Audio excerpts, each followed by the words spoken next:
Hey everyone, it's Samantha and welcome back to my YouTube channel. Today, I actually want to talk to you about the essential startup expenses when it comes to renting a salon chair. So some of you might think, well, why should I go rent instead of being a commission stylist? And I want to explain to you the benefits, but also what to expect when it comes to renting a salon chair. So obviously with rental comes the freedom and flexibility of owning your own business behind a chair. When you're renting a chair within a salon, you're under the salon's umbrella, so you have provided extra support for insurance, an extra community to be around, and you also not only are your own boss, you get to set your own hours and you get to choose your own clients. So you get to have your own specialty for what you want to do as an independent artist. Typical startup expenses for a rental stylist will obviously be your main foundation, which is your chair rental rate. So getting a clear understanding for what your weekly or monthly rental rate is, what the increases are, how often it is, what you can expect for that, and being aware of the finances that it comes to renting a chair. So this can vary based on where you live, your location, and the type of salon that you are trying to work at.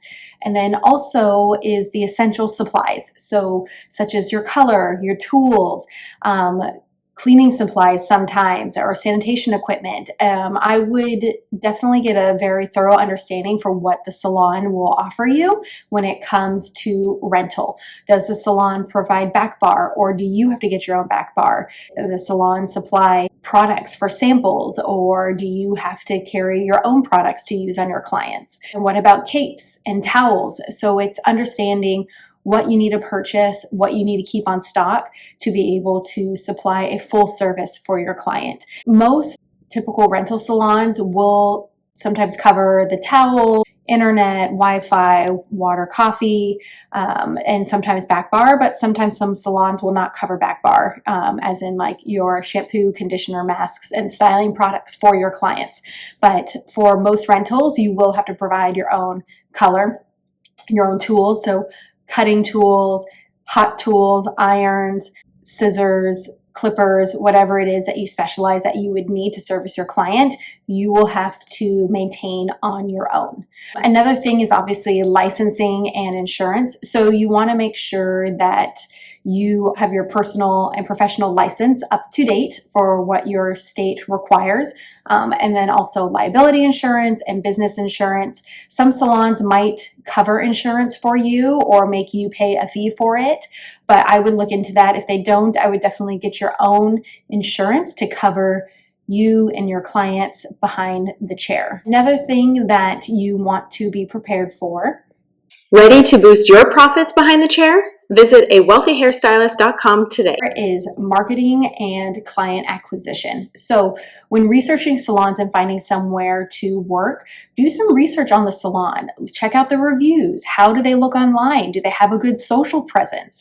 Being a rental stylist, the salon is not typically obligated to bring in clientele because everyone runs their own business, but if you go to a salon that's really well known, has great social media, really good reviews, obviously they're going to bring in new clients. So definitely look at the salon that you are looking to rent at and what their reviews are and social presence are. But for you as an independent hairstylist, yes, social media is important. So it's always good to stay active on that in some way in whatever platform works best for you to showcase your work. Another benefit is obviously the low startup cost compared to opening a full-blown salon, because trust me, I've done it. I've been there. I've seen and paid all the expenses that go with it. But with renting a salon chair, it's more affordable entry point. Very low startup compared to opening up a full-owned salon in itself.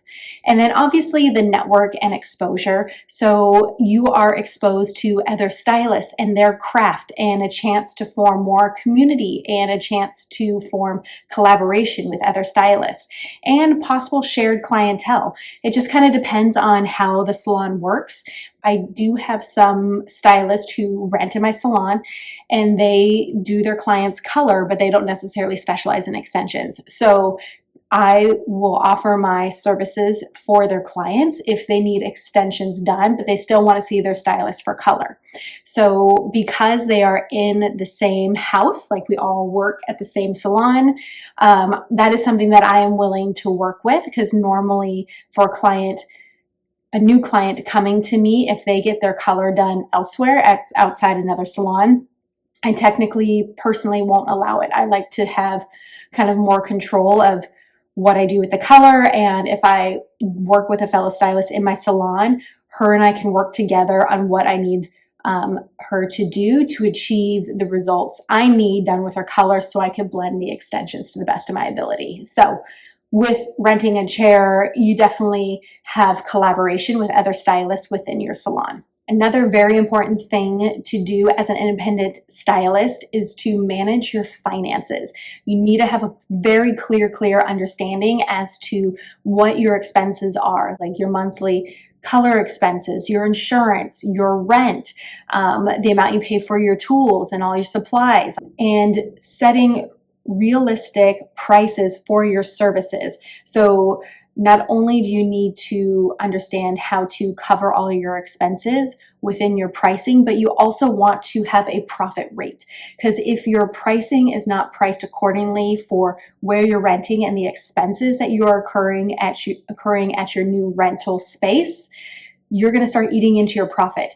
And then you'll slowly start to realize that the bank account will dwindle, you're not going to have much of a profit rate, and you're not going to be making the money that you should be making to cover all of your expenses, and then to make a profit to live off of. So not only do you want to price your services to be able to have a roof over your head to work at where you want to rent, but now you need to make money off of that to be able to live off of. So it's really understanding your color expenses, your hourly rate or your price for services, and making sure that your pricing is priced accordingly to cover your expenses.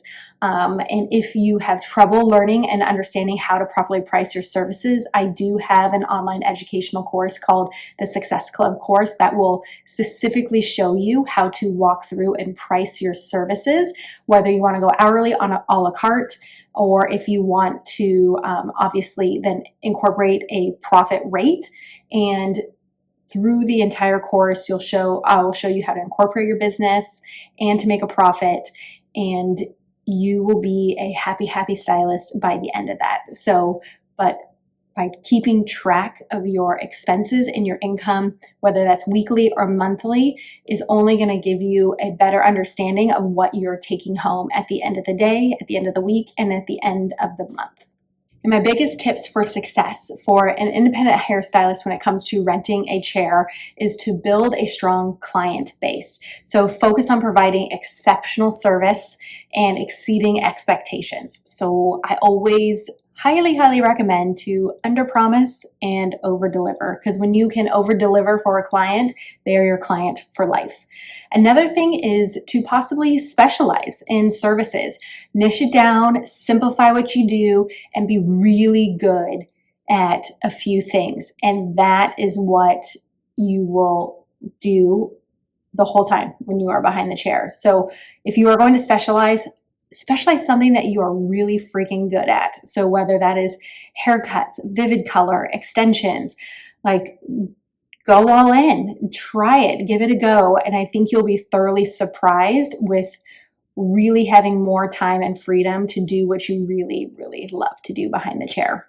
The last thing would be to seek mentorship. Don't be afraid to ask for help. I think that is the biggest takeaway from all of this, because obviously renting a chair is a big leap, whether you are an assistant or you're coming out of beauty school or you've been a commissioned hairstylist and you are ready for a change.